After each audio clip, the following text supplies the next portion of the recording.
अस्सलाम वालेकुम नाज़रीन, क्रॉनिकल टाइम न्यूज़ में आप सभी का खैर मकदम है। मैं हूं नाज मिर्जा। आइए देखते हैं आज की अहम खबर।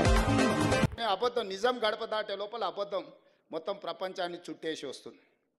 ఏంటంటే వాళ్ళు అడ్డగోలుగా సంపాదించారు, ఎంతైనా పెట్టుబడి పెడతారు. సోషల్ మీడియా అంటేనే, వాట్సాప్ యూనివర్సిటీ అంటేనే పెట్టుబడులతో జరిగే నల్లధనాన్ని అందులో పెట్టుబడిగా పెట్టి ఇంధనంగా మార్చి ఈ ప్రభుత్వం మీద బురద జల్లాలనే ప్రయత్నం చేస్తుండ్రు. ఎక్కడ మేము వైఫల్యం చెందినము, రేవంత్ రెడ్డికి పట్టు రాలేదు అని అంటారు.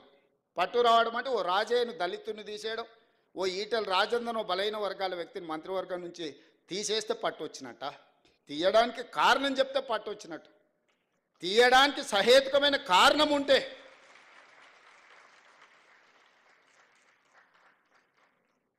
నీ సొంత మోడైనా తప్పు చేస్తే లోపల పెడితే నీకు పట్టు వచ్చినట్టు. కానీ పంచక తింటే పట్టు వచ్చినట్ట. పరిపాలన భవనమైన సచివాలయానికి రానోనికి 10 ఏళ్ళు రానోనికి పట్టు వచ్చిందంట. పరిపాలన మీద రోజుకు 18 గంటలు పనిచేస్తున్నా, మీకే అందుబాటులో ఉన్నా, నాకు మాత్రం పట్టు రాలేదు అంటున్నారు. ఎట్లా దీన్ని జస్టిఫై చేయాలో మీరు చెప్పండి అని అడుగుతున్నాను నేను.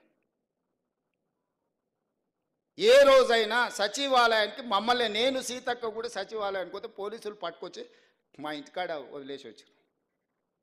ఇవాళ సచివాలయంలో ఎవరో బిల్లులు రాలేదని ధర్నా చేసింది. నేను లోపలికి రానియకపోతే వాళ్ళు వచ్చి ధర్నా చేయగలుగుతారా మిత్రులారా? మీరు చెప్పండి. సామాన్యుడు కూడా సచివాలయానికి వచ్చి తన బాధను చెప్పుకోవడానికి, అవసరమైతే నిరసన తెలపడానికి ఈ ప్రభుత్వం అవకాశం ఇచ్చినందుకు కదా మీరు వచ్చి నిరసన తెలిపింది. ఏ ధర్నా చౌక్లో పుట్టి పెరిగిన మీ పార్టీ ఆ ధర్నా చౌక్ను మూసేస్తే నేను వచ్చిన వెంబడే ధర్నా చౌక్ తెరిచి ప్రజలు ఏం నిరసన తెలిపినరో నేను తెలుసుకోవాలనుకుంటున్నా. ఆ ధర్నా చౌక్లో నిరసన వాళ్ళ యొక్క సమస్య, ఆ సమస్యను పరిష్కరించడం మా బాధ్యత అని ధర్నా చౌక్ ఓపెన్ చేసినందుకు నా మీద కోపం ఉందా, నాకు పట్టు రాలేదా అని నేను అడుగుతున్నా. నేను ధర్నాలు చేయనిచ్చినందుకే కదా మీరు పట్టు రాలేదంటున్నారు. అదే పోలీస్ సిబ్బంది ఒక 11 మంది మాత్రమే మారినాం. ఒక కుటుంబం, ఒక 11 మంది మంత్రులు మారిన, మిగతాళ్ళంతా సేమ్ అదే వ్యవస్థ కదా. కేసీఆర్, కేటీఆర్, హరీష్ రావు, దయాకర్ రావు ఇట్లాంటి మంత్రులు మారినరు. రేవంత్ రెడ్డి, సీతక్క, లేకపోతే బట్టి విక్రమార్క గారు, శ్రీధర్ బాబు గారు, మా 11 మందిమే కదా మారింది తెలంగాణ రాష్ట్రంలో. ఉన్న వ్యవస్థ మొత్తం అదే కదా. అదే పోలీసులకు నేను ఆదేశాలు ఇస్తే నిమిషాలలో ఇళ్ళకి వెళ్ళి బయటకు వెళ్ళకుండా అందరిని లోపలేసి తాళం వేసి వంగబెట్టి దంచరా? కోదండరాం తలుపులు వలగొట్టిన వాళ్ళు కేటీఆర్ తలుపులు వలగొట్టి ఈపులు వాళ్ళకి దంచరా? నువ్వు చెప్పినవు, నేను చెప్పలేదు. నేను అట్లాంటి విధానానికి వ్యతిరేకం కాబట్టి మీరు బయటకు వచ్చి ధర్నాలు చేస్తారు, దీక్షలు చేస్తారు, నన్ను తిడుతురు. ఆనాడు నువ్వు ఆదేశాలు ఇస్తే కోదండరామ్ గారు తలుపులు బద్దలు కొట్టిన పోలీసులు నీ ఈపులు పక్కన వలగొట్టారా మేము చెప్తే? ఆ విధానానికి మేము వ్యతిరేకము. అరే వాళ్ళ బాధ ఏముందో చెప్పుకొని అనరా, వింటే అందులో ఏదైనా రీజనబుల్ ఏమన్నా ఇష్యూ ఉంటే రిజాల్వ్ చేయాలనే ఆలోచనతోటి మేము అవకాశం ఇస్తున్నాము.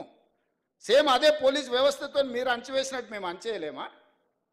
మాకు తెలియదా? ఆ మాత్రం తెలివి లేకుండానే 20 ఏళ్ళు అపోజిషన్లో ZPTC, MLA, MLC, MP, party president, ముఖ్యమంత్రి అయిన 20 ఏళ్ళు ఏం తెలియకుండానే ఇంత దూరం వచ్చినా మీరు అవకాశం ఇచ్చారా? గడీలలో వెరగకపోవచ్చుగా, నల్లమల్ల అడవుల్లో వెరిగినాం కదా. క్రూర జంతువులను చూసినాం, సామాన్యులను కూడా చూసినాం కదా. గడీలలో దొరల్లాక మేము పెరగకపోవచ్చు, కానీ నల్లమల్ల అడవుల్లో చెంచులను చూసుకుంటేనే, పేదోళ్ళని చూసుకుంటేనే పెరిగినాం కదా. మాకు మనుషులు ఎట్లుంటారు, మానవ మృగాలు ఎట్లుంటాయో మాకు తెలియదా? తెలియకుండానే ఇంత దూరం వచ్చినా నేను. మాకు మానవత్వం ఉంది, మీకు మానవత్వం లేదు. మా మానవత్వాన్ని మేము ప్రదర్శిస్తున్నాం, మేము విజ్ఞతను ప్రదర్శిస్తున్నాం. రాజు అనేవాడు విజ్ఞతతో వ్యవహరించాలి అని,